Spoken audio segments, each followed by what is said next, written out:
காஞ்சிபுரத்தில் வட மாநில சாதுக்களின் சாதுர்மாசிய விரதம் தொடக்க விழா காஞ்சி சங்கர மடத்தின் பீடாதிபதி ஸ்ரீ ஸ்ரீ சங்கர விஜேந்திர சரஸ்வதி சுவாமிகள் தொடக்கி வைத்தார்.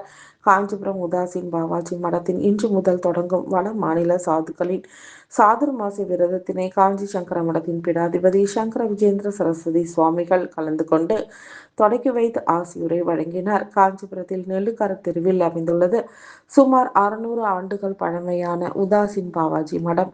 இந்த மடத்தில் வட மாநில சாதுக்கள் சுமார் 250க்கும் மேற்பட்டோர் தங்களது பலத்தை மேலும் பெருக்கிக் கொள்ள சாதுர்மாச விரதத்தை தொடங்குகின்றனர். இதன் தொடக்க விழாவிற்கு வருகை தந்த காஞ்சி சங்கராச்சாரியார் சுவாமிகளுக்கு பாவாஜி மடத்தின் சார்பில் பூரண கும்ப மரியாதை வழங்கப்பட்டது. இதனைத் தொடர்ந்து மடத்திற்கு எழுந்தருளிய சங்கராச்சாரியார் சுவாமிகள் பாபாஜி மடத்தின் பீடாதிபதி அனுபவானந்த் சால்வை அணிவித்து ஆதிசங்கரர் திருவுருவ சிலை ஒன்றையும் நினைவு பரிசாக வழங்கினார். இதன் பின்னர் ஆசியுரை வழங்கி சாதுக்களின் சாதுர்மாச விரதத்தை தொடக்கி வைத்தார்.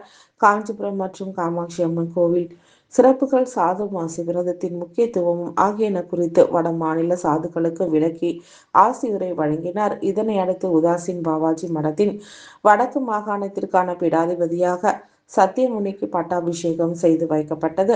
இந்நிகழ்விற்கு வட மாநில மடத்தின் பீடாதிபதிகள் மகத் அத்வைதானந்த் சுவாமிகள், ராமநவமி சுவாமிகள், துர்காதாஸ் சுவாமிகள் ஆகியோர் முன்னிலை வகித்தனர். ஏற்பாடுகளை உதாசீன் பாவாஜி மடத்தின் தலைமை நிர்வாக அதிகாரி சுதான்சு முனி தலைமையிலான குழுவினர் செய்திருந்தனர். நிகழ்வில் தெலுங்கானா மாநில பணி ஓய்வு பெற்ற டிஜிபி ஜிதேந்திர கோயல், காஞ்சிபுரம் சங்கரமடத்தின் மூத்த மேலாளர் சுந்தரேச ஐயர், மேலாளர் அரவிந்த் சுப்பிரமணியன், சங்கரா கல்லூரி முதல்வர் KR வெங்கடேசன், காஞ்சி சங்கர மட வரவேற்பு குழுவின் நிர்வாகிகள் ராஜேஷ் ஜெயின், பாபு, சிறுவாக்கம் ஆனந்தன், மாணிக்கம், பிள்ளையார்பாளையம் ரவி, தசரத் சா உள்ளிட்ட பலர் கலந்து கொண்டனர்.